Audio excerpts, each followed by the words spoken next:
a dog comes in and it needs immediate vet care, it's taken immediately to a vet. So we have people who have to drive these dogs around.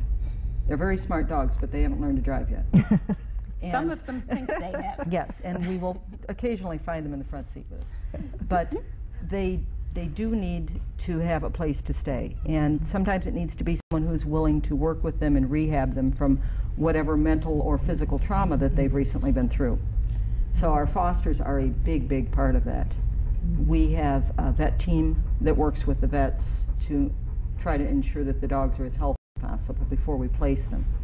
We have a team that goes out and does nothing but home visits. When you get a dog from us, you don't just walk up and meet the dog and say, gee, I'd like to have it.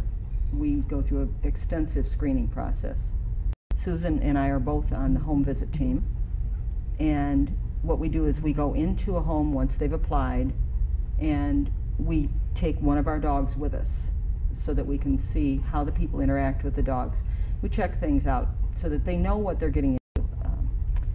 One of the things sometimes people don't know is that Goldens are terrible slobs when they drink water.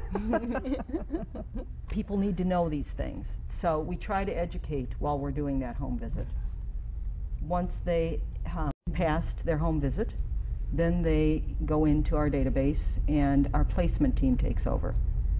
And that's a dedicated group of people who can sometimes make as much as 50 calls trying to find the appropriate home for a dog.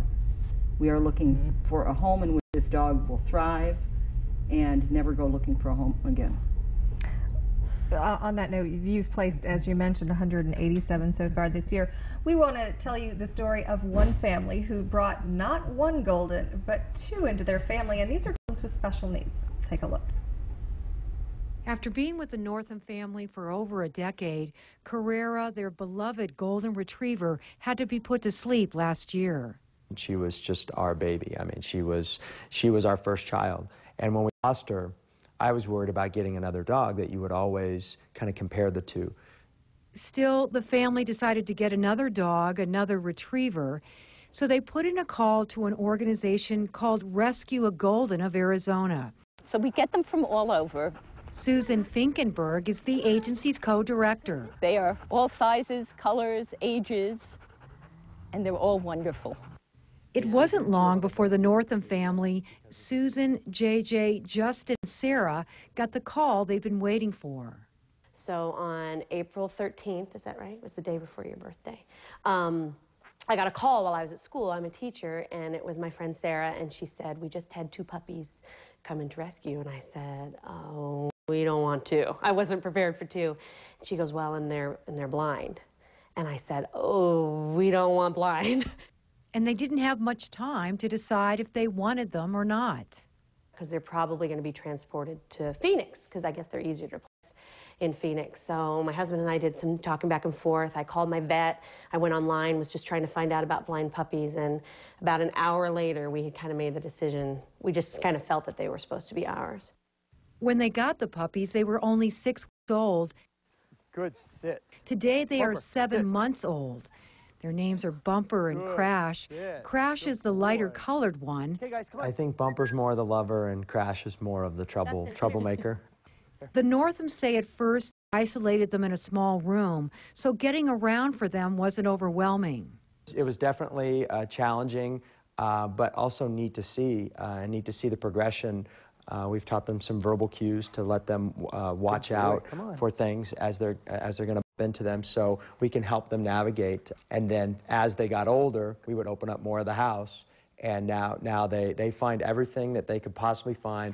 In fact, the family says it hasn't been much different than raising dogs who have sight, and they do everything any retriever would normally do.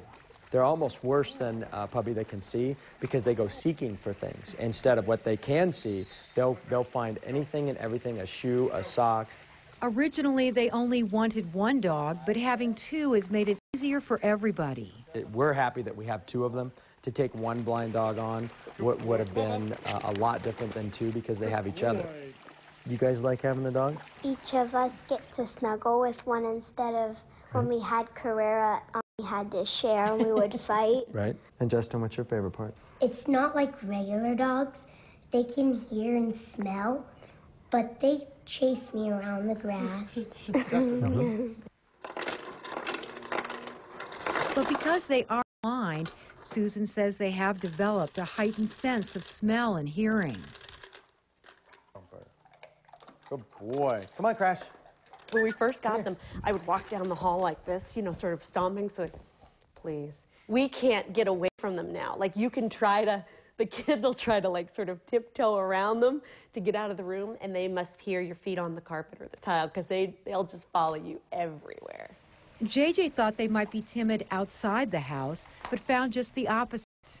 I thought they would feel safe in our backyard because it's walled and they kind of control that environment. But outside, they basically have no fear. They'll just walk and pull just like a regular dog. In fact, the family took Bumper and Crash on vacation with them to San Diego. They just ran and played like any regular dog. The ocean is a new experience, and the waves, obviously they can't see the waves, but they hear and smell, and they just like to run and play just like any other dogs. When we take them up to Pine Top and we're walking around the mountains and everyone always wants to stop and say hi, and then we tell them they're blind and they're like, oh, that's so great of you to take them on. It really, they've been much more of a blessing to us than we have been to them, tenfold.